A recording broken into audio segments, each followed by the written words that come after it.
বলেছে, যে জন্য আমি ভীষণ দুঃখিত এবং আমি ভীষণ ক্ষুব্ধ একজন এই দেশের নাগরিক হিসেবে।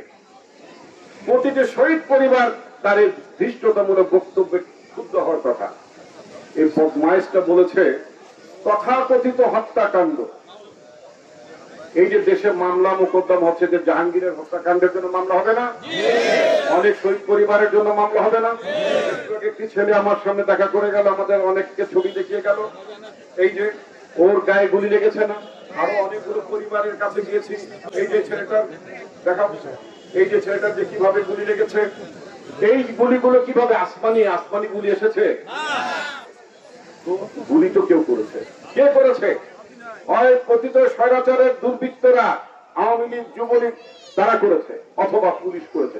আমরা তো রাস্তায় দুটো বাহিনী দেখেছি, একটি পোশাকি বাহিনী দেখেছি, আরেকটা হেলমেট বাহিনী দেখেছি। তারা গুলি করেছে, তাদের গুলিতে আমাদের অসংখ্য নেতা কর্মী আহত হয়েছে। সারা বাংলাদেশে কয়েক হাজার মানুষ আহত হয়েছে, তাদের কারো চোখ হারিয়েছে, কেউ আরেক জায়গায় একটা ছেলেকে দেখলাম, বোধানি এখানে দেখলাম জানি না, সে অনেকটা তার পাহাড়টা অলমোস্ট প্যারালাইজ হয়ে গেছে, মানে পঙ্গুর মতো হয়ে গেছে। কেউ প্যারালাইজ হয়েছে, কেউ স্বাভাবিক জীবন যাপন করতে পারছে না, ওরা বুলেটের যন্ত্রণে তারা মানে কাতর যন্ত্রণে ছটফট করছে, কেউ তো দুনিয়া থেকেই চলে গেছে, কেউ কেউ এই পতিত স্বৈরাচারের তার পেটোয়া পুলিশ বাহিনীর গুলিতে তারা তাৎক্ষণিকভাবে মৃত্যুবরণ না করলো, মৃত্যুর যন্ত্রণায় কাঁপতে তারা অনেকে এই ঘটনা, এই 5ই আগস্টের পরে অনেক পরেও তারা ইন্তেকাল করেছে।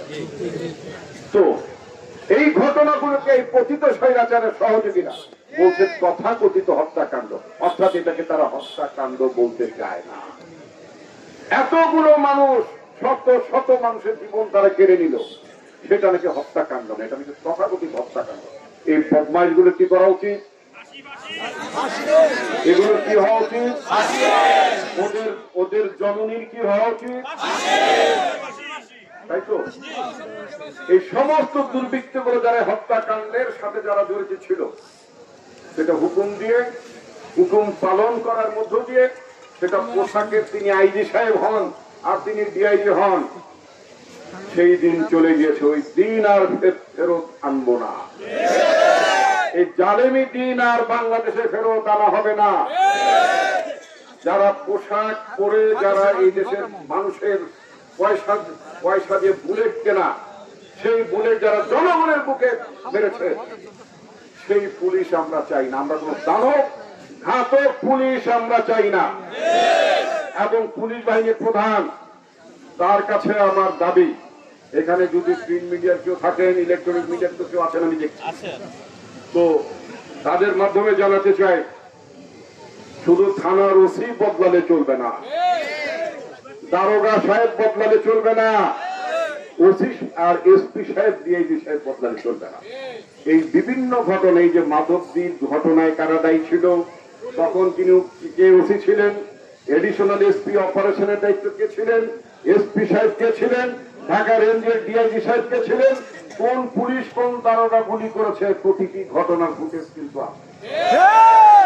পার পেতে দেব না। এই মাদকটি থেকে চলে যাবেন আরেক জায়গায়, আপনার ওইখানে আপনার যে কি বল হবিগঞ্জের একটা মাদক হ্যাঁ, সেই নরসিংদীর মাদকটি থেকে হবিগঞ্জের মাদকপুরে চলে যাবেন, আর আপনি একেবারে সাদা পাঞ্জাবি পরে ঘোড়ায় হয়ে হুজুর হয়ে গেলেন, আপনার অপকর্ম ঢেকে যাবে, সেটা মনে করার কোনো কারণ না। এই জন্য এসপি সাহেব, আপনার আইজি সাহেবকে বলতে চাই, আপনার কোন কোন পুলিশের লোকেরা কোন কোন জায়গায় হত্যাকাণ্ড ঘটেছে আপনি খুব ভালো করে জানেন। যেমন আমার বাড়ি যেখানে মুন্সিগঞ্জের লোকজন, আমার থানায় ওখানে কোনো হত্যাকাণ্ড ঘটে না, অতএব ওসির বিরুদ্ধে তার আমি কোনো মামলা দিচ্ছি না। কথা তো আমার জেলাতে হয়েছে, অতএব জেলার ওই সময়ের স্পিডে পার পাবে না। মাদকটির এখানকার পুলিশের যিনি আছেন, এখানকার এসপি, এখানকার ওসি, তাদের তো পাওয়ার পর কোনো সুযোগ নাই।